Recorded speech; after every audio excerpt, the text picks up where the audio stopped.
أجمعين. اللهم صل على سيدنا محمد وعلى آل سيدنا محمد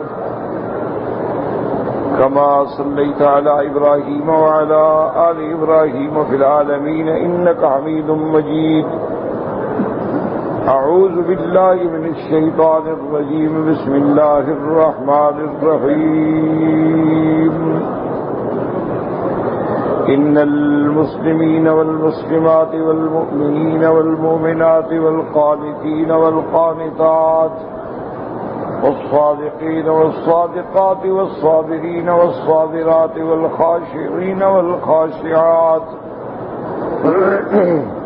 والمتصدقين والمتصدقات والصائمين والصائمات والحافظين فروجهم والحافظات والذاكرين الله كثيرا والذاكرات أعد الله لهم مغفرة وأجرا عظيما.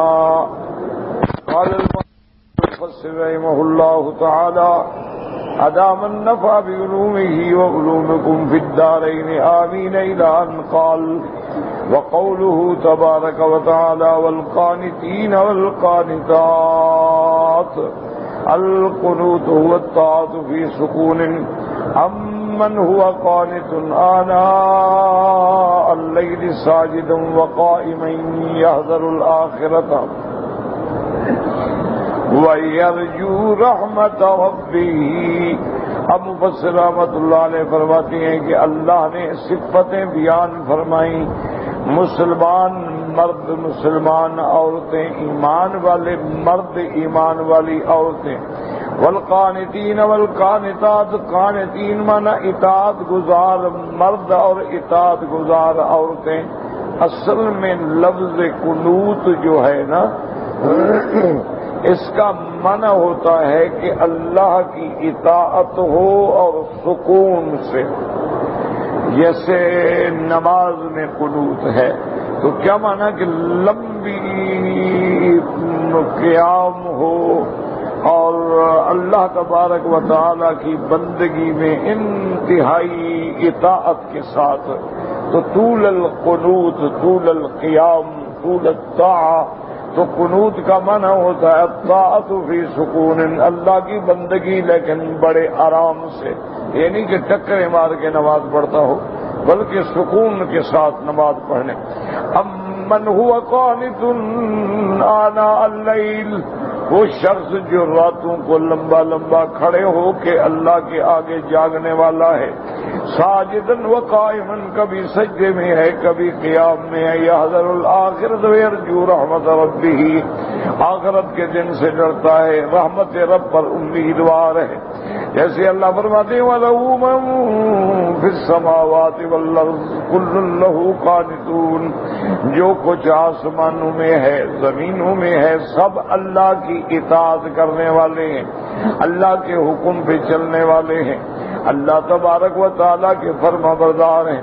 جیسے اللہ نے فرمایا یا مریم اقنتی لربک، یا مریم اقنتی لربک واسجدی وارکعی مع الراکعین.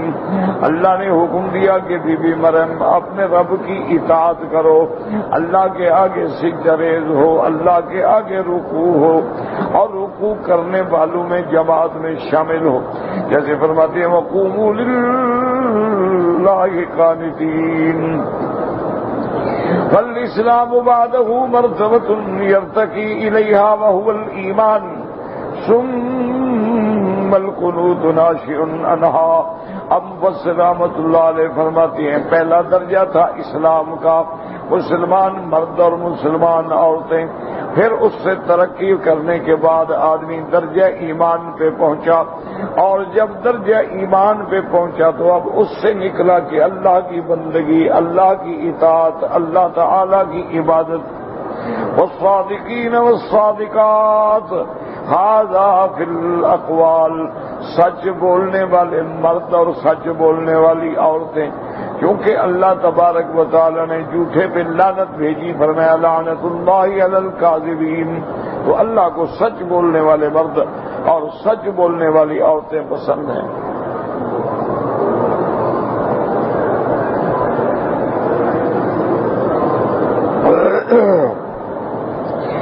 فَإِنَّ الصِّدْقَ خَصْلَةٌ مَحْمُودَةٌ، کیونکہ سچ بولنا جو ہے یہ بڑی محمود صفت ہے. وَلِهَذَا كَانَ بَعْضُ الصَّحَابَةِ رضی اللہ تعالی عنہ لم تجرب علیہ کذبۃ لا فی الجاہلیۃ ولا فی الاسلام. اب مفسر رحمۃ اللہ علیہ فرماتے ہیں کہ میرے مدنی پاک کے پروان میں آپ کے صحابہ میں ایسے لوگ بھی گزرے ہیں جنہوں نے کبھی کفر میں بھی جھوٹ نہیں بولا اور اسلام میں بھی جھوٹ نہیں بولا. تو جھوٹ بولنا تو مومن کی صفت ہی نہیں ہو سکتی، یہ تو منافق کی صفت ہے. اس لیے آپ دیکھیں کہ بخاری شریف کی صحیح حدیث ہے کہ جب ہرقل کو پتہ لگا حضور صلی اللہ علیہ وسلم کا، تو اس نے معلوم کیا کہ میرے علاقے میں کون وفد ہیں تجارت کے جو مکہ سے آئے ہوں، تو ان میں ابو سفیان. تو ابو سفیان اس وقت کافر ہے. تو ابو سفیان اپنا وفد لے کے بادشاہ کے دربار میں حاضر ہوئے. تو بادشاہ نے پوچھا کہ بھی اللہ کے نبی جو پیدا ہوئے ہیں مکہ میں، ایکم اقربکم نسبا، تم میں سے کوئی ہے جو اس کے خاندان سے زیادہ قریب ہو؟ تو ابو سفیان نے کہا انا اقربہ نسبا، میں سب سے زیادہ قریب ہوں، میں تو چچا ہوں. اس نے کئی سوالات پوچھے. آخر میں اس نے ایک سوال پوچھا کہ اللہ کا نبی جب کوئی معاہدہ کرتا ہے، عہد کرتا ہے، میثاق کرتا ہے، اس کو سچ کے ساتھ وفا کرتا ہے یا نہیں کرتا؟ تو ابو سفیان کہتے ہیں میرے دل میں آیا کہ میں کچھ جھوٹ بولوں، کیونکہ میں نے دیکھا کہ بادشاہ تو حضور کا متقد ہوتا جا رہا ہے. لیکن پھر مجھے خیال آیا کہ جھوٹ بولنے سے ساری زندگی میری موت تک لوگ تانا دیں گے کہ ابو سفیان نے جھوٹ بولا. کافر جھوٹ بولنے سے ڈرتا تھا. آج ہمارا سب سے بڑا سیاستدان وہ ہوتا ہے جو زیادہ جھوٹ بولنے کا ماہر ہو. تو ابو سفیان کہتا ہے کہ جب اس نے پوچھا کہ بھئی حضور نے معاہدہ کر کے کبھی توڑا ہے یا نبھایا ہے، تو کہتا ہے میں نے کہا ابھی ان کی ہماری صلح ہوئی ہے، حدیبیہ میں ایک معاہدہ ہوا ہے، پتہ نہیں، وقت گزرے تو پتہ لگے. لیکن ابو سفیان کہتے ہیں حقیقت نہیں، یہ بھی میں جھوٹ بول رہا تھا، مجھے پتہ تھا کہ محمد مصطفیٰ کبھی عہد نہیں توڑے.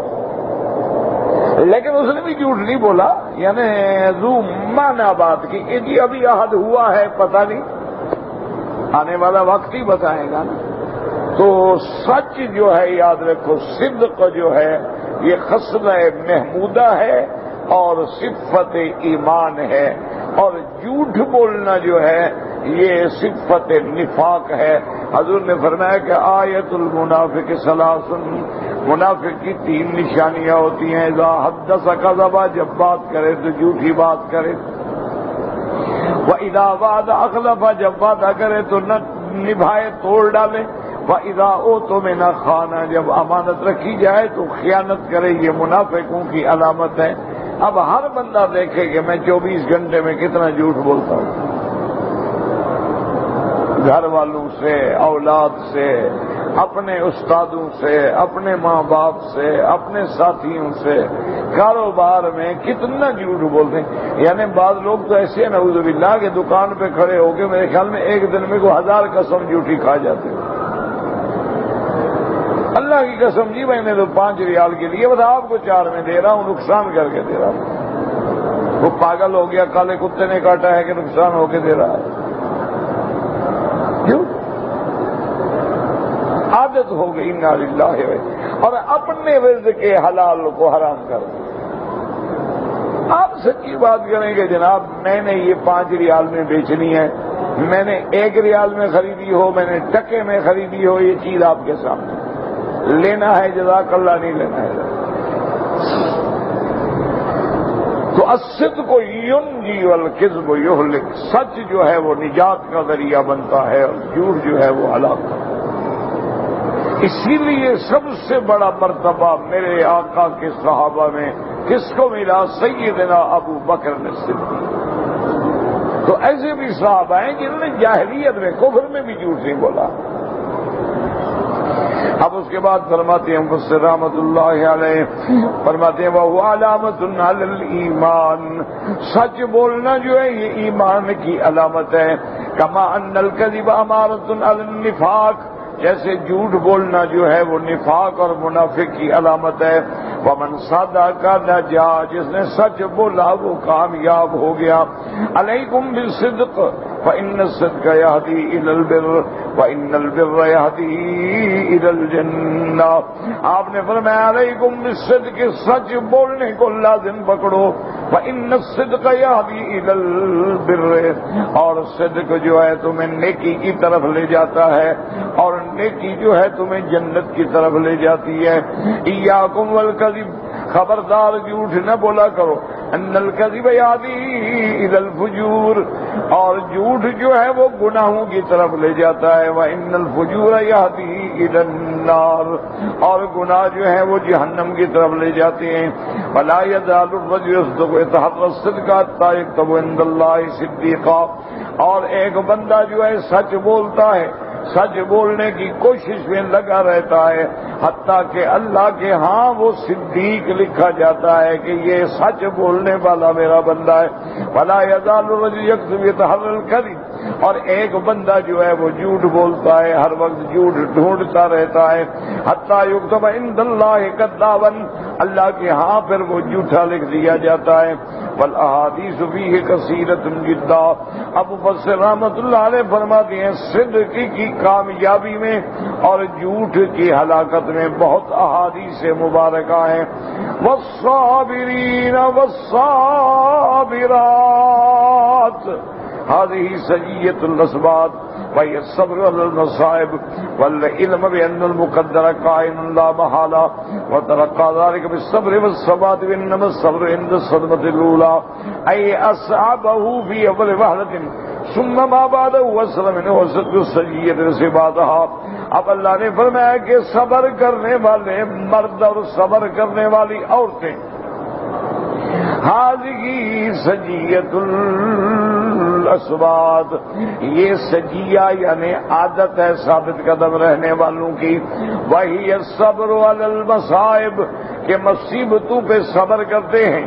والعلم، اور یہ جانتے ہیں اور یقین رکھتے ہیں بأن المقدر کائن لا محالۃ، اللہ جو تقدیر میں فیصلہ کر چکے ہیں وہ ہر حال میں ہوگا، وہ آگے پیچھے نہیں ہو سکتا۔ اسی سے ان کو صبر اور ثبات ملتا ہے۔ اور صبر کا معنی یہ ہے عند الصدمۃ الاولی، کہ جب آدمی کو تکلیف پہنچے، مصیبت پہنچے تو فوراً صبر کرے۔ جیسے اللہ نے قرآن میں فرمایا وبشر الصابرین الذین اذا اصابتهم مصیبۃ قالوا انا للہ وانا الیہ راجعون۔ اللہ نے فرمایا میرے محبوب صبر کرنے والوں کو خوشخبری دے دیں۔ اور صبر کرنے والے کون ہیں؟ الذین اذا اصابتهم مصیبۃ، جب ان کو کوئی تکلیف پہنچتی ہے، مصیبت پہنچتی ہے، دکھ پہنچتا ہے، پریشانی پہنچتی ہے، ان کی زبان پہ فوراً آتا ہے انا للہ وَإِنَّا إِلَيْهِ راجعون، کہ ہم سب اللہ کے لیے ہیں، اللہ ہی کی طرف لوٹ کے جانا ہے۔ تو جب سب کچھ اس کا ہے، اپنی چیز کوئی لے لے تو پھر غم کیسا؟ تو اصل صبر جو ہے یاد رکھیں وہ اول واہلے میں ہوتا ہے، بعد میں تو ہر کوئی صبر کر جاتا ہے۔ صبر کا معنی ہی یہی ہے کہ اگر دکھ آئے، تکلیف آئے، کانٹا لگے، پریشانی آئے، نقصان ہو، گھاٹا ہو، موت ہو، بیماری ہو، تو فوراً بندہ اللہ کی رضا پہ راضی رہے اور کہے انا للہ وانا الیہ راجعون۔ اور ایسے لوگ جو ہیں وہ صحیح معنوں میں ایمان والے ہوتے ہیں۔ والخاشعین والخاشعات، اور تواضع کرنے والے مرد اور تواضع کرنے والی عورتیں، الخشوع والسکون والطمانینہ والتعوذ والوقار والتواضع۔ مفسر فرماتے ہیں خشوع کا معنی سکون، خشوع کا معنی اطمینان، خشوع کا معنی وقار، آرام سے، سکون سے۔ حتیٰ کہ حضور نے فرمایا نماز کے لیے آ رہے ہو، نماز کھڑی ہو گئی ہے، دوڑ کے نہ آؤ، علیکم السکینۃ والوقار، آرام سے چل کے آؤ، جو مل جائے الحمدللہ، جو رہ جائے بعد میں پوری کر لو۔ یعنی وہاں بھی اپنی عزت اور وقار کو داؤ پہ نہ لگاؤ۔ یہ نہیں ہے کہ عام بالکل ہلکا۔ ہمیشہ بزرگ مثال دیتے ہیں کہ جو برتن خالی ہوتا ہے نا وہی بجتا رہتا ہے، اور جو بھرا ہوا برتن ہو نا وہ نہیں اچھلتا ہے، اس کو مارو بھی آواز نہیں پیدا ہوتی۔ تو اس لیے آدمی جو زیادہ اچھلتے ہیں نا، زیادہ باتیں، آنکھوں سے باتیں، ہاتھوں سے باتیں، پاؤں سے باتیں، باڈی سے باتیں، دوڑ رہے ہیں، وہ اسلام کی عادات کے خلاف۔ اسلام سکون چاہتا ہے، طمانینہ چاہتا ہے، وقار چاہتا ہے، آرام چاہتا ہے، اور تواضع چاہتا ہے کہ کبھی اکڑ کے نہ چلے۔ وَلَا تَمْشِ فِي الْأَرْضِ مَرْحًا إِنَّكَ لَن تَخْرِقَ الْأَرْضَ وَلَن تَبْلُغَ الْجِبَالَ طُولًا۔ اللہ نے فرمایا میرے بندے میری زمین پہ اکڑ کے نہ چلا کرو۔ کیا ہے تم ہو کیا؟ تم کو پہاڑوں کی بلندی کو چھولو گے؟ تم ان سے بڑے ہو؟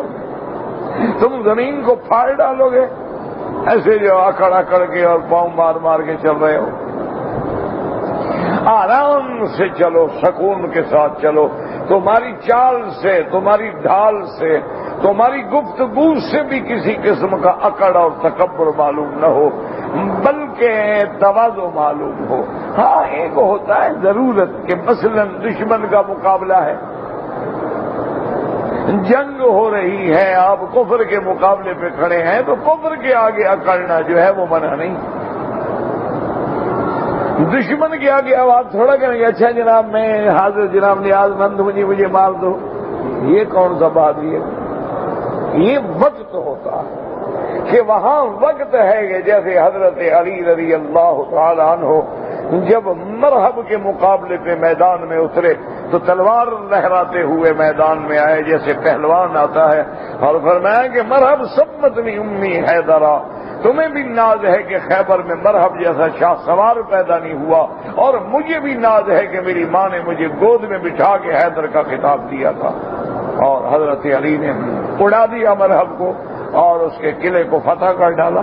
تو دشمن کے جیسے اللہ کے نبی ہیں، دشمن سامنے برسات ہو رہی ہے تیروں کی، حضور کھڑے ہیں فرماتے ہیں انا النبی لا کذب انا ابن عبد المطلب، میں اللہ کا نبی ہوں، میں جھوٹا نہیں ہوں، اور میں عام آدمی نہیں، میں عبد المطلب کا بیٹا ہوں، میرا تو خاندان سردار ہے، میری تو نسل جو ہے وہ حاکم چلی آ رہی ہے، میں کوئی عام آدمی ہوں۔ تو اس لیے حالات ہوتے ہیں، اب استاد ہے وہ ڈانٹ دیتا ہے، یہ آداب ہوتے ہیں، اگر وہ طالبہ پہ کنٹرول نہیں کرے گا تو پھر سکون کیسے رہے گا؟ جو مرضی آئے، کوئی کھاتا رہے، کوئی درس میں بیٹھ کے پان چباتا رہے، کوئی درس میں بیٹھ کے عطر لگاتا رہے، کوئی درس میں بیٹھ کے ماشاءاللہ موبائل نکال کے سنتا رہے، پھر تو کام ہو گیا نا۔ تو اس لیے ہر جگہ کے حالات ہیں کہ تواضع کے وقت میں متواضع ہیں، خشوع کے وقت میں خشوع ہے، سکون کے وقت میں سکون ہے، اور جہاں اب دیکھیں نا عبادات ہے، عبادت سکون کا نام ہے، لیکن اللہ نے فرمایا طواف میں ذرا اکڑ کے چلو 3 چکر، کیونکہ کفر کو دکھانا تھا کہ اسلام میں طاقت موجود ہے۔ اللہ نے حکم دیا کہ جب تم صفا مروہ دوڑ رہے ہو تو ما بین المیدین الاخضرین جو ہے جھپٹ کے چلو، تیز سے چلو، تاکہ اپنی قوت کا اظہار ہو۔ تو اس لیے مفسر رحمۃ اللہ علیہ فرماتے ہیں والخاشعین والخاشعات، خاشعین کا معنی تواضع، خاشعین کا معنی سکون، والحامل علیہ الخوف من اللہ تعالی ومراقبتہ، کیونکہ جو بندے خشوع کرنے والے ہیں ان کے دل میں ہر وقت اللہ کا خوف ہوتا ہے، اللہ کی عظمت ہوتا ہے، اللہ کے ڈر ہوتا ہے۔ کما فی الحدیث اعبد اللہ کأنک تراہ فإن لم تکن تراہ فإنہ یراک، جیسے اللہ نے فرمایا کہ اللہ کی عبادت کرو، ایسے حال میں کأنک ترا، گویا خدا کو دیکھ رہے ہو، فإن لم تكن تراه فإنه يراك، اگر اس مرتبے پہ نہ پہنچو تو یہ یقین کرو کہ میرا خدا مجھے دیکھ رہا ہے۔ تو جب آدمی اللہ دیکھ رہا ہو، یہ یقین ہو، تو وہ کیسے حرکت کر سکتا ہے کہ کبھی رومال بناتا ہے، کبھی کپڑے ٹھیک کرتا ہے، کبھی جیب سے موبائل نکال کے، کبھی گھڑیاں نکال کے ٹائم دیکھتے ہیں، کون سی نماز ہے؟ یہ تو تلاؤ ہے، یہ تو کھیل ہے۔ آدمی بادشاہ کی مجلس میں بیٹھا ہو، بادشاہ سامنے ہو تو تھوک نہیں نکل سکتے، تم خدا کے سامنے کھڑے ہو تو کھیل رہے ہو، یہ کو بات ہے۔ اس لیے کہ اعبد اللہ کأنک تراہ فإن لم تکن تراہ فإنہ یراک۔ اللہ نے فرمایا مومن بندوں کی صفت کیا ہے؟ والمتصدقین والمتصدقات، صدقہ کرنے والے مرد اور صدقہ کرنے والی عورتیں، الصدقۃ والاحسان الی الناس المحاوی الضعفاء الذین لا کسب لهم ولا کاسب یؤتون من فضول الاموال طاعۃ للہ واحسانا الی خلقہ۔ صدقے کا معنی کیا ہوتا ہے کہ وہ لوگ جو محتاج ہیں، وہ لوگ جو ضعیف ہیں، کمزور ہیں، بے سہارا ہیں، جو خود بھی نہیں کام کر سکتے اور ان کے لیے کما کے کوئی کھلانے والا بھی نہیں ہے، ایسے لوگوں کو اپنے مال سے خیرات کرو، ایسے لوگوں پہ احسان کرو جو محتاج ہیں، معذور ہیں۔ ہر بندہ اگر فیصلہ کر لینا جی میں نے اپنے محلے کے غریبوں کی خدمت کرنی ہے، کوئی مسلمان غریب رہ نہیں سکتا۔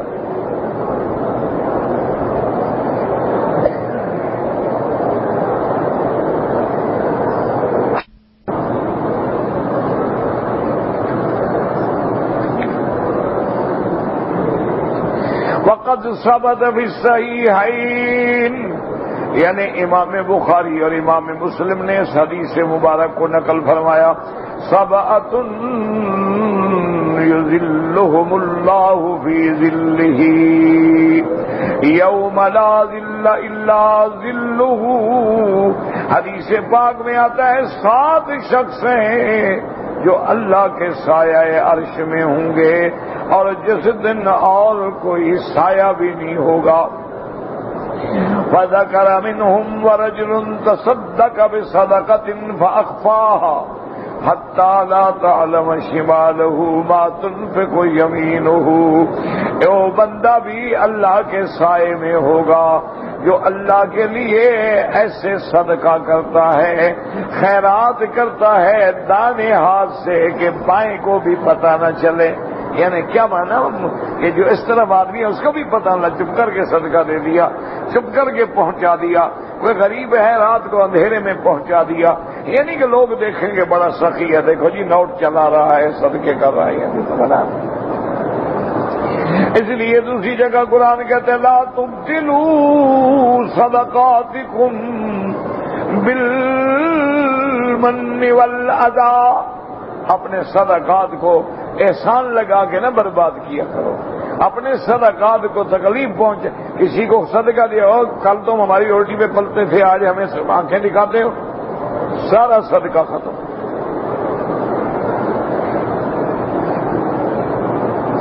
اور اسی طرح حدیث مبارک میں آتا ہے الصدقۃ تطفئ الخطیئۃ کما یطفئ الماء النار۔ حدیث مبارک میں آتا ہے کہ صدقہ خیرات جو ہے یہ ہمارے گناہوں کو مٹا دیتی ہے، جیسے بجھا دیتی ہے، جیسے پانی آگ کو بجھا دیتا ہے۔ تو صدقہ ایسی بڑی چیز ہے کہ اس سے اللہ ہمارے گناہ بھی معاف کر دیتے ہیں۔ اور ایک روایت میں آتا ہے کہ صدقہ کرنا جو ہے اللہ کے غضب کو بھی کم فرما دیتا ہے۔ تو جب اللہ کی ناراضگی ختم ہو گئی تو ہم بچ گئے۔ تو صدقہ اتنی بڑی چیز ہے۔ اچھا، اور یہ بھی یاد رکھو یہ ضروری نہیں ہوتا کہ تم 1000 ریال صدقہ کرو، اللہ نے تمہیں 100 ریال کی توفیق دی ہے صدقہ، اللہ نے تمہیں 1 ریال کی توفیق دی ہے صدقہ کرو، اللہ نے تمہیں 1 گروش 1 آنا دینے کی توفیق دی ہے صدقہ کرو۔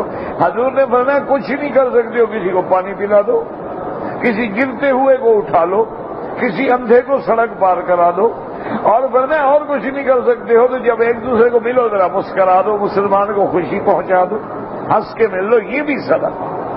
تو اس لیے ضروری نہیں ہوتا کہ ہم لاکھوں صدقہ کریں، جو اللہ توفیق دے، 1 ریال ہے، آدھا ریال ہے، جو بھی اللہ تو، ایک کھجور ہے اور کھجور کا بھی آدھا دانہ ہے، وہ بھی صدقہ کرو، خیرات کرو۔ اصل صدقہ وہ ہے رزق حلال ہو اور خالص اللہ کی رضا کے لیے۔ میں جب پڑھتا تھا نا مدرسے میں تو ہمارے استاد تھے رحمت اللہ علیہ حضرت شیخ حبیب اللہ گمانوی رحمت اللہ علیہ اور حضرت منظور نعمانی رحمت اللہ علیہ، اللہ ان کی قبروں کو جنت بنائے۔ تو ایک دفعہ فرمایا کہ فلاں آدمی کے پاس جاؤ اور مدرسے کا چندہ لے آؤ۔ ٹھیک، اب استاد کا حکم ہے تو میں نے جناب یہ ہے، اس دور میں کوئی گاڑیاں واڑیاں نہیں تھی، سائیکل ہوتے تھے چلانے والے، اس سائیکل چلا کے رستہ اتنا خراب، بیٹ کا علاقہ تھا، کچے کا علاقہ تھا، نہ کوئی سڑک نہ کچھ، ایسے چھوٹے چھوٹے راستے اور پگڈنڈیاں اور جناب میں کوئی 2-3 گھنٹے سائیکل چلا کے وہاں پہنچا۔ اس بندے کا پتہ کیا، وہ بندہ ملا، میں نے کہا استادوں نے بھیجا ہے مدرسے کے چندے کے لیے۔ انہوں نے کہا آپ نے کو حضرت بیٹھے، میرے گھر میں اور تو کچھ نہیں ہے، لسی پلا سکتا ہوں۔ لسی کا گلاس پلایا اور 1 روپیہ یاد ہے، پتہ نہیں 8 آنے ہوتی ہے، کہ یہ جناب میرا مدرسے کا چندہ ہے۔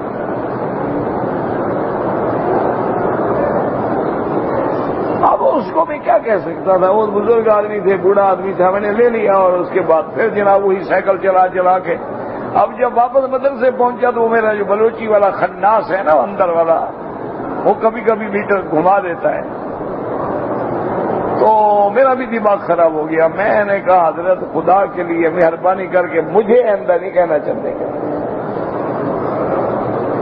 وہ ہمیشہ کہتے تھے فقیر ہو کیا بات ہے، کہتے کیا بات ہے۔ میں نے کہا حضرت 4 گھنٹے میں نے سائیکل چلایا ہے، ٹانگیں میری ٹوٹتی ہیں، سارے میرے کپڑے مٹی پلید ہو گئے ہیں، اور دیا ہے اس نے 1 روپیہ، مجھے آپ کہتے میں آپ کو 10 روپے دے دیتا ہے۔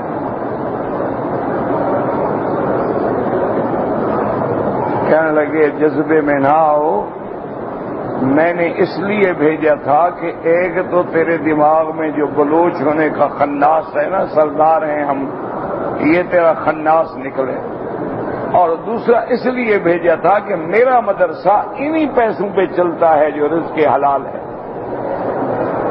مجھے 1 لاکھ نہیں چاہیے جو حرام کا، اسی 1 روپے میں جو برکت ہوتی ہے نا، یہ فقیر پڑھ رہے ہیں۔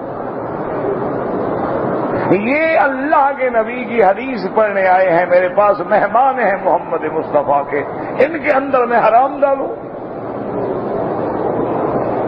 اس لیے انہی چندوں پر تو برکت ہے ساری۔ تو بہرحال یعنی ابھی وجہ اب دیکھیں نا، اصل بات ہے رزق حلال۔ اور انہی استاد کا میرا قصہ ہے، میرا دوست تھا، بہت بڑا آفیسر تھا B&R میں، اس نے کہا کہ چلو استادوں سے کہو دعا کریں، میری شادی نہیں ہو رہی۔ میں لے گیا، میں نے کہا حضرت یہ بیچارہ شادی اس چاچے کا لڑکی ہے، وہ دیتے نہیں ہیں، یہ بھی کوئی ضدی آدمی ہے، کسی اور جگہ شادی کرنا نہیں چاہتا، تو دعا فرما دیں کہ اگر خیر ہے تو اللہ اس کا آسان کر دے، دعا فرما دیں۔ کچھ پڑھنے کو بھی بتایا۔ وہ 1 ہفتے کے بعد میرے پاس آیا میرے گاؤں میں، اور کہنے لگا یار الحمدللہ میری تو شادی ہو گئی، چاچا میرے گھر آ گیا رشتہ دینے کے لیے۔ میں نے کہا وہ اللہ والے کی دعا ہے، لگ گئی۔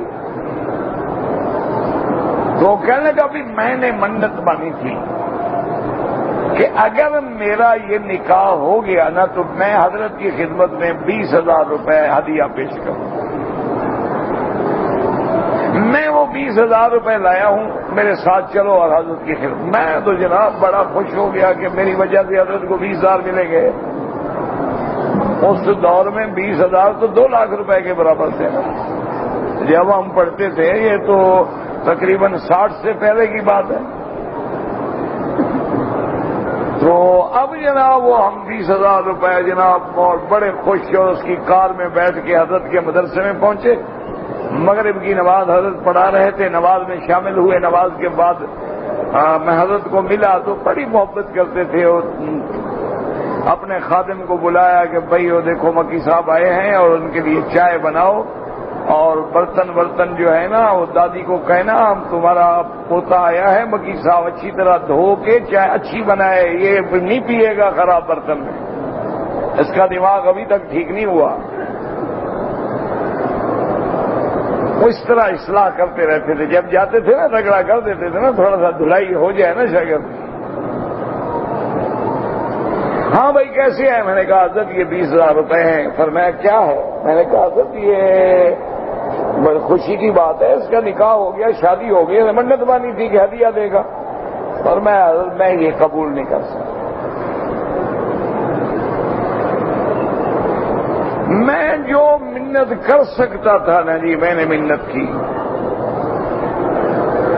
یہ اتنے بڑے آدمی تھے جنہوں نے حضرت بن نوری کو درس دیتے سنا تو مجھے کہا کہ حضرت حدیث کی تقریر غلط کر رہے ہیں.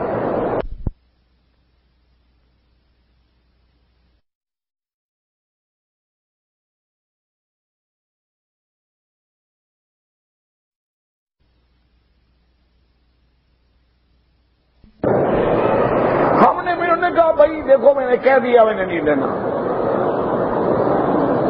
اب میں مولوی تھا نا, مولوی پھر بہانے بناتے ہیں نا. میں نے کہا اچھا حضرت آپ ایسا کریں, آپ نہ لیں مدرسے میں داخل کر, اپنی ذات کے لیے نہ لیں. فرمایا مدرسے کے لیے بھی میں نہیں لیتا. عشاء کی نماز ہو گئی, عشاء کا وقت آ گیا, حضرت نے نہیں قبول. اور سمجھے کہ بھئی مکی صاحب کو بڑا احساس ہے, تو مجھے خوش کرنے کے لیے کہا اچھا بھائی نماز پڑھاؤ عشاء. میں نے کہا حضرت میں آپ کے پیچھے نماز پڑھنے آیا ہوں کہ امام بن گیا, مولوی بن گیا ہوں, پڑھانے آیا ہوں. میں نے کہا میرا حکم ہے نماز پڑھاؤ. خیر نماز پڑھائی. بعد میں مجھے علیحدہ کیا فرمایا, بات یہ ہے بیٹا اس کے پیسے میں رشوت کا پیسہ ملا ہوا ہے, مجھے حرام کھلاتے ہو اڑاتے ہو. یہ سرکاری افسر ہے اور رشوت کا پیسہ ہے. میں نے اس سے پوچھا, میں نے کہا یار یہ تم نے کیا کیا؟ اس نے کہا مکی صاحب یہ تو رشوت کے نہیں ہوتے, میں کھاتا ہوں رشوت. نہیں دیا 1 روپیہ قبول ہے, 20,000 قبول نہیں, کہ وہ حرام ہے وہ حلال ہے. میرا بھائی ٹھنڈے دل سے سوچا کرو نا, آج اتنی یونیورسٹیاں ہیں, کالج ہیں, مدرسے ہیں, ماشاءاللہ. صرف ہمارا وفاق جو ہے نا اس کے 4,000 مدرسے ہوں گے, لیکن امام بخاری تو ایک بھی پیدا نہیں ہوتا.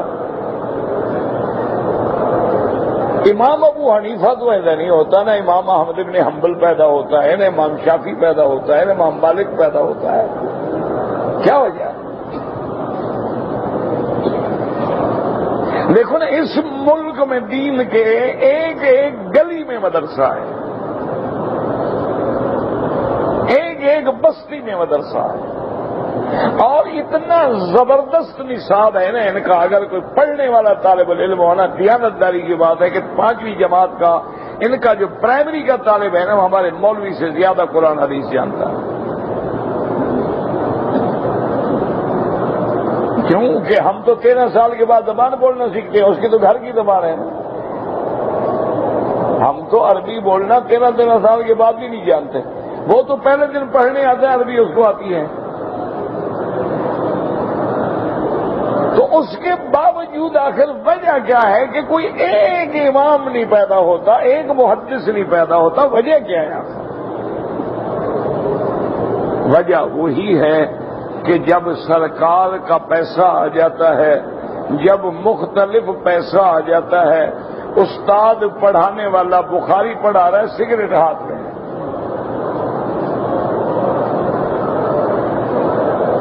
درس حدیث کا دیتا ہے استاد, پینٹ پہن کے آئے ہوئے ہیں. پی ایچ ڈی کروا رہے ہیں جی حدیث میں اور کلین شیو ہے،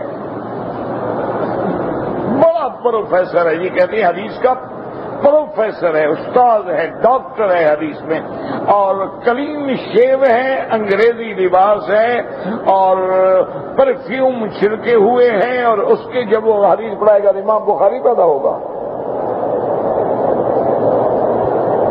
سیدھی بات ہے، بس چھوڑیں قصے کو، کہانیوں کو۔ اب آپ کسی بھی مولوی کو جا کے تجربہ کر لیں، اگر آپ اس کو تھوڑے پیسے دیں نا، کو 50-100، پھر تو پوچھے گا کہ بھئی یہ کیا ہے، صدقہ ہے، زکوٰۃ ہے، ہدیہ۔ اگر 2000 10,000 نے مجالے پوچھے، تجربہ کر لیں، وہ دیکھ لیتا ہے نا کہ مال زیادہ ہے، پوچھنے کی کیا ضرورت ہے، وہاں میں رہنے دو، بس ٹھیک ہے، خود پہ خرچ کر دوں گا، اس نے تھوڑا کہا ہے زکوٰۃ ہے۔ تھوڑے پیسے ہوں نا، حاجی کو کوئی 5 ریال والی گھڑی ملے تو 10 آدمی کہے گا جی راستے میں پڑی ہوئی مل گئی ہے، یہ میں کدھر رکھوں، رولیکس ملے مجالے بتائے۔ بس ایک ہے، روٹین ہے۔ اچھا اسی کا بھی شکر کرو، پتہ نہیں آنے والی ہماری نسلیں کیا ہوں گی۔ یہ تو ہمارا حال ہو گیا نا، ہماری آگے اولادوں کا کیا ہوگا؟ وہ 4 سال کی بچی ہے، 4 سال کی بچی کیا ہوتی ہے؟ میں نے اس کو کہا کہ بیٹا یہ تم نے کیسے کپڑا پہنا ہوا ہے؟ وہ جا کے ماں کو کہتی ہے دادا بے وقوف ہے۔ کیوں کہتے میں نے بڑا اچھا کپڑا پہنا ہوا، دادا کہتا ہے کیسے کپڑا پہنا ہوا؟ 4 سال کی بچی، اس کو فیشن والا کپڑا اچھا لگتا ہے، دادا بے وقوف۔ میں نے کہا ہاں بھائی ٹھیک ہے بھائی، واقعی ہم بے وقوف۔ جب 4 سال کی بچی کو تم بغیر بازو کے فراق پہنانا شروع کرو گی تو یہ بڑے ہو کے کپڑے پہنے گی؟ سوال ہی پیدا نہیں ہوتا۔ یہ نہ کہا کرو کہ ہماری اولادیں غلط ہیں، ہم غلط ہیں۔ یہ کبھی نہ کہا کرو کہ میری اولاد ہی نافرمان ہے، بالکل ہمارا گناہ ہے، ہم نے ان کی تربیت ہی نہیں کی، ہم نے ان کو انگلی پکڑ کے کبھی نماز میں لائے نہیں، ہم نے ان کو حضور پاک کی سنت کے مطابق کبھی سر پہ پگڑی ہی نہیں بندھوائی، ہم نے ان کے لباس پہ کبھی نظر ہی رکھی کیا پہن رہا ہے، ہم نے ان کے دوستوں پہ نظر ہی رکھی کہ ان کے ساتھ بیٹھتا ہے، کہ ان کے ساتھ کھیلتا ہے، کہاں رات گزارتا ہے۔ وہ نافرمان نہیں پیدا ہوگا تو کیا ہوگا؟ یقین کریں یورپ میں، امریکہ میں، کینیڈا میں، ناروے میں نے دیکھا ہے، میرے دوست ہیں، ان کے گھر ہیں، ان کی لڑکے لڑکیاں ماڈرن ہیں، ایم اے ہیں، ڈبل ایم اے ہیں۔ یقین کریں جتنی خشوع سے وہ تہجد پڑھ رہے ہوتے ہیں، مجھے مولوی ہو کے شرم آتا ہے۔ پہلے دن سے انہوں نے تربیت کی۔ بچہ ہے، بچی ہے، انہوں نے کہا جو مرضی آئے کھاؤ پیو لیکن حرام نہیں کرنا، جو مرضی آئے بیٹا دولت لو، پیسہ لو، سب کچھ لو۔ گھر میں میں نے دیکھا ان کے گھروں میں تقریباً 46 انچ کے ٹی وی لگے ہوئے، لیکن کبھی میں نے ان کو چلاتے ہوئے نہیں دیکھا ہے۔ یا موسم دیکھ لیں گے ویدر گھر سے نکلنے سے پہلے، یا کوئی اہم خبر آ جائے گی تو سن لیں۔ انہوں نے کہا بیٹا آپ کے پاس ہر چیز ہے، لیکن ایک مہربانی کرو کہ نماز کے وقت بچہ ہے تو انگلی پکڑ کے مسجد میں لے جاؤ۔ میرا بھائی 4 سال کے بچے سے محنت شروع کرو، دیکھو انشاءاللہ بچہ فرما بردار ہوتا ہے کہ نہیں ہوتا۔ سارا دن وہ دوستوں کے ساتھ کھیلتا ہے، سارا دن وہ جھوٹ بولتا ہے، فلمیں دیکھتا ہے، شراب پیتا ہے، کلبوں میں جاتا ہے، انٹرنیٹ پہ بیٹھ کے چیٹنگ کرتا ہے، پھر تمہارا فرما بردار رہے گا؟ کوئی بات ہے؟ تم نے گھر میں ڈش لگائے ہیں، ٹیلی ویژن لگائے، پھر کہتے ہو بیٹیاں اور بیوی باحیا ہوگی۔ عقل کی بات کرو۔ آگ لگاتے ہو اور کہتے ہو گھر نہ جلے، یہ کیا بات ہے؟ پیشاب سے کپڑا دھوتے ہو کہتے ہو پاک نہیں ہوتا۔ کوئی عقل کرو۔ ہمارا قصور ہے، کوئی قصور نہیں ہماری اولادوں کا، کوئی قصور۔ ہم نے ان مدرسوں میں داخل کیا ہے جو انگریزی مدرسے، ان میں داخل کیا ہے جو مشنری کے مدرسے، ان میں داخل کیا ہے جو عیسائیوں کے مدرسے، ان میں داخل کیا ہے جو ان کافروں کے مدرسے ہیں۔ انہوں نے تو پہلے دن سے زہر ڈالنی شروع کر دی ہے۔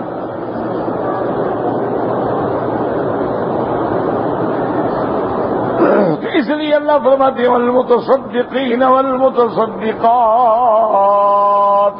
الصدقۃ تطفئ الخطیۃ کما یطفئ الماء النار والاحادیث بالحث علیہا کثیرۃ جدا له موضع بذاتہ۔ ابو بکر رحمۃ اللہ علیہ فرماتے ہیں صدقہ و خیرات کے فضائل میں حضور پاک صلی اللہ علیہ وسلم کی بڑی حدیثیں ہیں اور اپنے اپنے مقام پہ ان احادیث کو ذکر کیا گیا ہے۔ تو اس لیے اللہ نے فرمایا کہ میرے مومن وہ ہیں مما رزقناہم ینفقون، جو ہمارے رستے میں خرچ کرتے ہیں، جو ہم نے رزق دیا ہے ہماری اطاعت میں خرچ کرتے ہیں۔ اور کہیں فرماتے ہیں وَيُطْعِمُونَ الطَّعَامَ عَلَىٰ حُبِّهِ مِسْكِينًا وَيَتِيمًا وَأَسِيرًا إِنَّمَا نُطْعِمُكُمْ لِوَجْهِ اللَّهِ لا نريد منكم جزاء ولا شكورا والله اعلم۔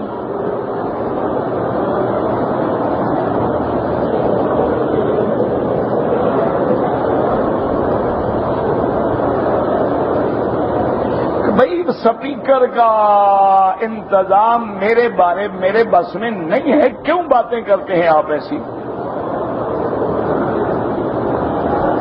کوئی عقل کی بات کرو۔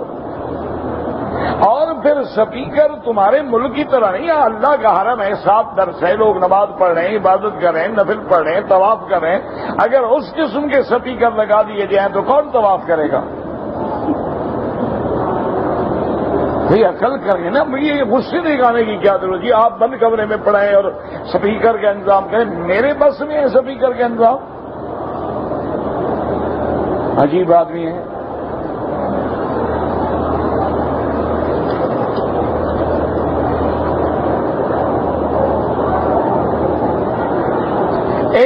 شوہر نے اپنی بیوی سے لڑائی کیا اور اپنی بیوی کو طلاق دیا، طلاق ہو گیا۔ طلاق ہوتی ہی لڑائی میں ہے، کبھی محبت میں بھی ہوئی ہے طلاق؟ نہیں۔ آپ نے کبھی سنا ہے کہ کسی آدمی نے اپنی بیوی کو یہ کہا ہو کہ آج میرا دل آپ کے لیے بے حد محبت کر رہا ہے لہذا ایک عدد طلاق قبول فرماؤ؟ اور جب بھی طلاق دے گا لڑائی میں دے گا، طلاق ہو گئی جناب۔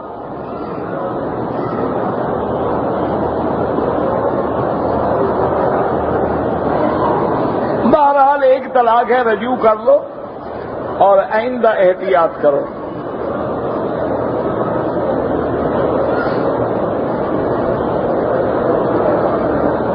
حج کے لیے میں طائف سے روانہ ہوا، میں عمرے میں تھا، احرام نہیں باندھا، بہرحال آپ پر دم ہے، آپ کو احرام جو ہے طائف سے باندھنا چاہیے تھا، آپ نے نہیں باندھا، آپ مکے میں آ گئے، احرام باندھ کے حج کیا، انشاءاللہ حج تو ہو جائے گا لیکن دم پڑ گیا۔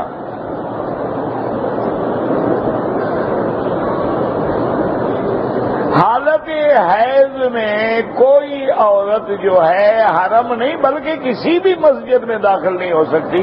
تمہارے ملک میں عورتیں حیض کے ساتھ مسجد جاتی ہیں، تو یہاں کیسے حلال ہو گیا؟ باہر جو صحن ہے اس میں بیٹھ سکتی ہے۔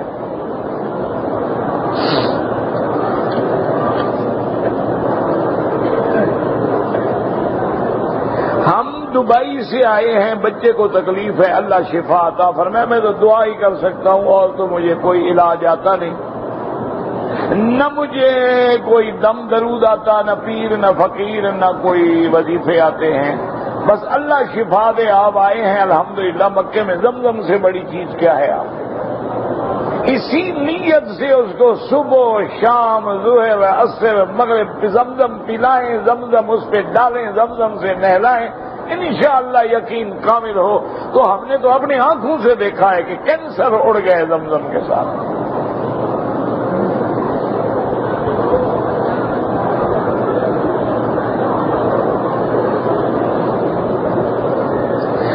طائف گئے تھے، عمرہ نہیں کیا. بالکل آپ عمرہ کریں میقات سے، ورنہ دم دینی پڑے گی.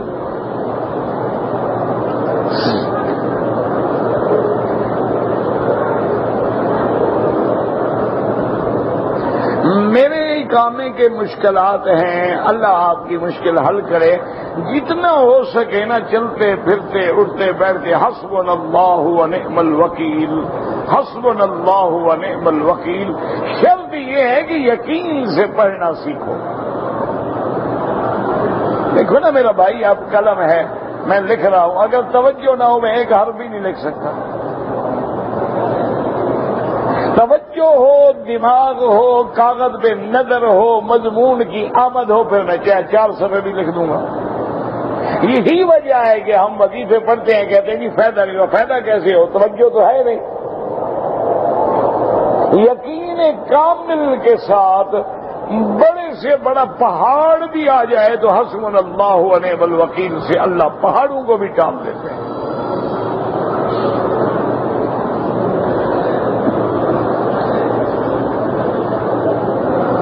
اگر ہمارے رشتہ دار جو فوت ہو گئے ہیں ان کے لیے عمرہ کریں، بالکل حج کریں، عمرہ کریں، سب کچھ کریں.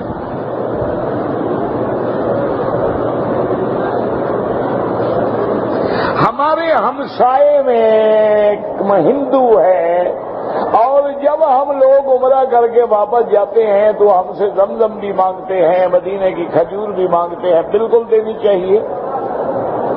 مکے میں رہتے ہوئے ابو جہل زمزم نہیں پیتا تھا. مدینے کی کھجوریں مدینے کے منافق اور کافر اور یہودی نہیں کھاتے تھے. بڑے بڑے باغ تو ان کے تھے. اللہ کے بندے کوئی منع نہیں. اور آپ اس نیت سے دیں کہ یا اللہ میرا ہمسایہ ہے، ہمسایہ چاہے کافر بھی ہو، الجار جار ولو جار، ہمسایہ ہمسایہ ہوتا ہے چاہے وہ ظالم بھی. اور دوسرا میرا مولا میں اس نیت سے دے رہا ہوں کہ اس کے ذریعے اس کے دل کو ہدایت کی طرف بدل دے، اسلام کی طرف بدل دے. بالکل دیں، ہمسائے کا خیال رکھیں.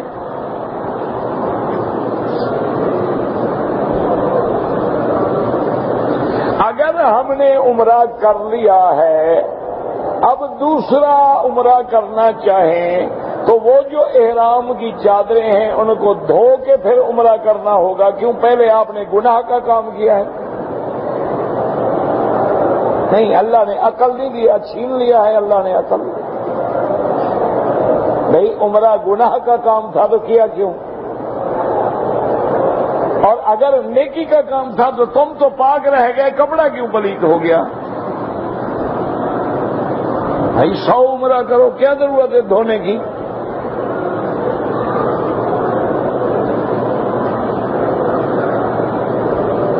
شلوار ہو، پاجامہ ہو یا جبہ ہو، ٹخنوں سے نیچے ہونا حرام ہے.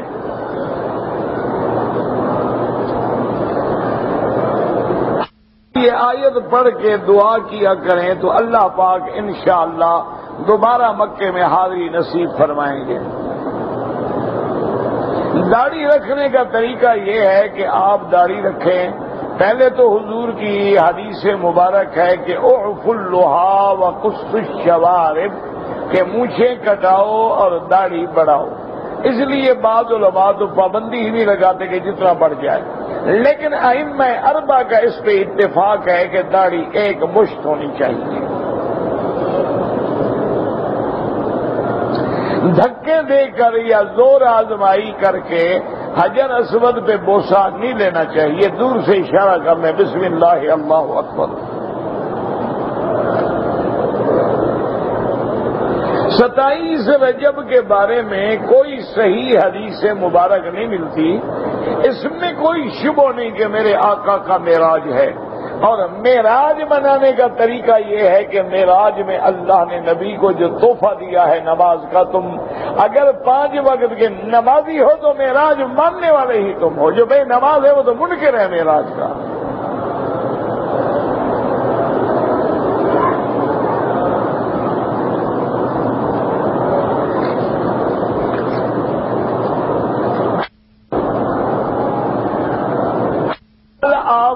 غلطی کی ہے کہ صفا مروہ کو آپ نے 7 کے بجائے 14 چکر لگائے.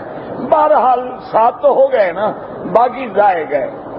باقی تم نے اپنی بیوی کے بال 1 پور کے برابر کاٹ لیے، ٹھیک ہو گیا، بالکل جائز ہے، اور کاٹنے بھی 1 پور کے برابر چاہیے. لیکن یوں نہیں کہ یوں پکڑ لو یا یوں پکڑ لو. عورت اپنے بالوں کو پیچھے لے جائے، جہاں انتہا ہو وہاں 1 پور کے برابر بال کاٹ دیں.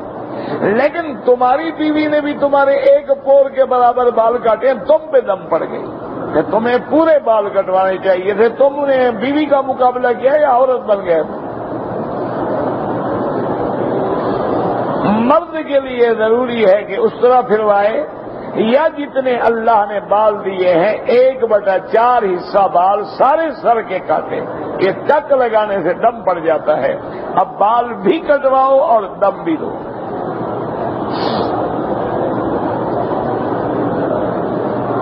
تبلیغ دین جو ہے یہ ہر امت مصطفیٰ کے کلمے پڑھنے والے پر لازم ہے، اور اس دور میں تو فرض ہے. یہ تو حالات پہ ہوتا ہے نا، جب بے دینی عام ہو جائے دین پہنچانا تو فرض ہو گیا. کنتم خیر امت اخرجت للناس تأمرون بالمعروف وتنہون عن المنکر. اللہ نے نبی کو حکم دیا بلغ ما انزل الیک. تو جو چیز اللہ کے نبی پہ واجب ہے تو امت.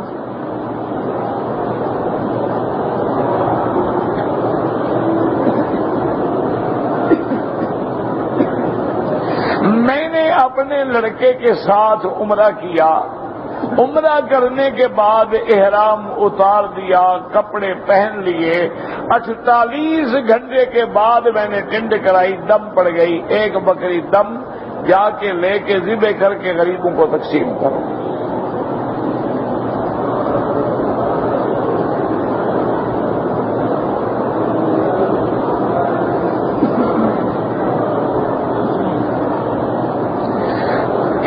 فیملی آئی ہے انڈیا سے عمرے کے لیے، لیکن احرام کے بغیر. پھر وہ فوراً مدینہ منورہ چلے گئے، وہاں احرام کے ساتھ مکے آ گئے.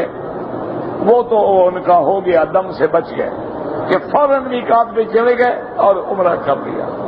اچھا، ان کے بعد بیوی کو ماہواری آ گئی، 1 بچی نے بال کاٹ دیا. اور اگر عورت نے مدینے سے عمرے کی نیت کر لی تھی اور مکے میں آنے کے بعد حیض آ گیا، وہ بیٹھی رہے عمرے میں. جب پاک ہوگی تو عمرہ مکمل کرے گی.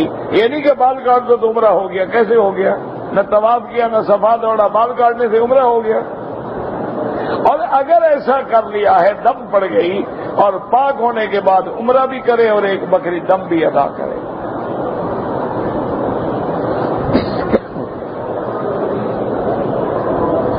میرا بھائی، طواف یا عمرہ جو ہے نفلی عبادت ہے. اگر آپ کسی ذات کے لیے بھی کریں، پہلے اپنے لیے کریں، اس کے بعد دعا کر لیا کریں کہ یا اللہ، اگر تیری دربار میں میری یہ عبادت قبول ہے تو اس کا ثواب جو ہے فلاں کو عطا فرما دے.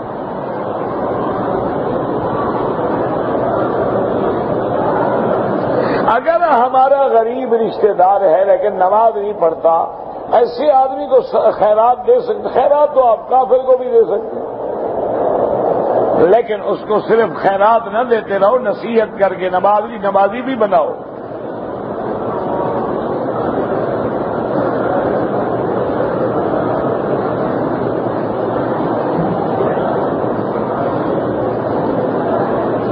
جو لوگ ایک دوسرے کو دھکے دے کے حجر اسود کو بوسہ دیتے ہیں، میرا بھائی، دھکا دینا مسلمان کو ایذا پہنچانا حرام ہے، اور بوسہ دینا جو ہے ایک نفلی عبادت ہے، سنت ہے.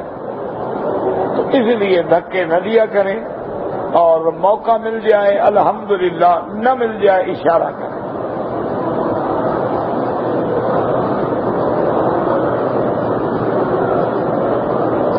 کہتے ہیں جی کہ جو عورتیں شرعی پردہ نہیں کرتی ہیں، یہ گناہ کبیرہ ہے یا صغیرہ ہے؟ جناب، یہ صرف کبیرہ نہیں، یہ تو کبیرے کا بھی باپ ہے. وجہ یہ ہے صرف اس کا گناہ نہیں نا، جس کی اس پہ نظر پڑ کے خراب ہو رہی ہے ان کی لعنت بھی تو اس کے سر ہے نا۔ اور پھر یاد رکھیں جو گناہ بڑا ہوگا اس پہ یا لعنت ہوگی یا عذاب ہوگا یا حد ہوگی۔ حضور پاک نے فرمایا جو عورتیں بغیر پردے کے اور موجودہ دور کے مطابق بڑے بھڑکیلے اور چمکیلے اور فیشنیبل کپڑے پہن کے اور خوشبوئیں لگا کے میک اپ سنگار کر کے باہر نکلتی ہیں، حضور نے فرمایا ایسی عورتوں پہ اللہ کی بھی لعنت ہے، ملائکہ کی بھی لعنت ہے اور نبی کی بھی لعنت ہے۔ اب آپ کی مرضی ہے، نبی کی نظر میں تو لعنتی بن گئی، تم کہتے عمرہ کرائی ہے۔ اور ایک حدیث پاک میں ہے کہ وہ عورتیں جو فیشنیبل ہیں اور ناز انداز سے چلتی ہیں اور غیر محرموں کے اندر گھستی ہیں اور اپنا فیشن دکھلاتی ہیں، خوشبوئیں پھیلاتی ہیں، حضور نے فرمایا انہا کذا و کذا، یعنی یہ عورت جو ہے زانیہ ہے۔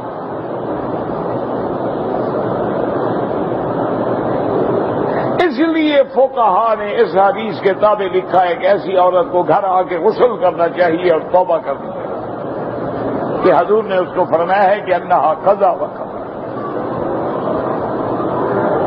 اور پھر ایک بات یاد رکھیں کہ صغیرہ بھی گناہ ہو نا، بار بار کرنے سے تو وہ بھی کبیرہ ہو جاتا ہے۔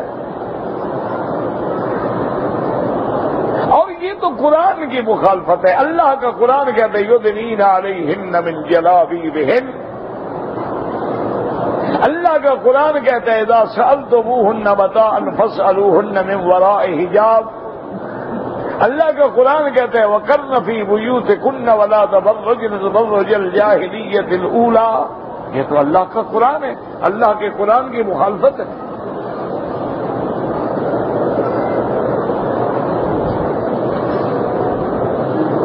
جو لوگ مسجد عائشہ سے عمرہ کرتے ہیں احناف اور شوافی کے نزدیک ان کا عمرہ بھی ٹھیک ہے، حنابلہ فرماتے ہیں ضرورت ہو تو کرے ورنہ نہ کرے۔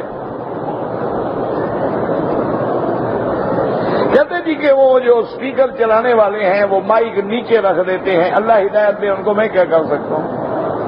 وہ ڈھونڈ کے کرسی لاتے ہیں نا جو اور نیچے ہو، کیا کرے گا؟ بس کوئی علاج نہیں، انا للہ پڑھ لیا کرو، بس کوئی علاج نہیں ہے، ان کے بھی بس میں نہیں ہے، بس انا للہ و انا الیہ راجعون۔ اگر ایک آدمی روزانہ عمرہ کرنا چاہے، ہر عمرے کے بعد ہر حال میں اس طرح پھروانا پڑے گا، بال ہوں یا بال نہ ہوں، لیکن افضل یہ ہے کہ مکے میں رہتے ہوئے طواف زیادہ کرو، کثرت کے ساتھ طواف کرنا جو ہے وہ زیادہ افضل ہے عمرے سے، یعنی جتنا ٹائم تم عمرے میں لگاتے ہو اگر اتنا ٹائم طواف میں لگائیں تو وہ زیادہ ثواب ہے اور زیادہ اجر ہے اور زیادہ فضیلت ہے۔ کہتے جی خوارج کون ہوتے ہیں؟ خوارج وہ ہیں جو اہل بیت رسول کے منکر ہوتے ہیں، تو یہ بہت سارے عربی ملکوں میں بھی موجود ہیں اور بڑی ان کی تعداد ہے، ویسے بڑے عابد، زاہد، ذاکر، شاکر، قرآن پڑھنے والے، لیکن اہل بیت رسول کے مخالف۔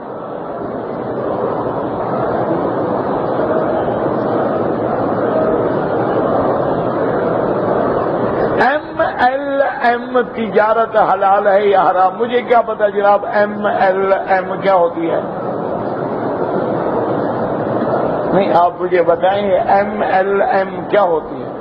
کوئی ملم ہوتی ہے زخم پہ لگانے کی، یا ملامت ہوتی ہے کسی کو کرنے کی؟ مجھے کیا پتا تمہارا MLM کیا ہے؟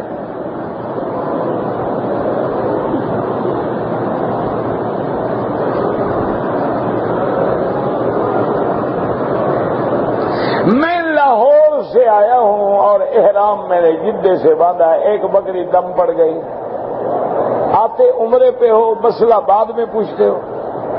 لاہور میں نعوذ باللہ علماء نہیں ہیں، سینکڑوں مدرسے ہوں گے لاہور میں، اور سینکڑوں علماء ہوں گے جب عمرے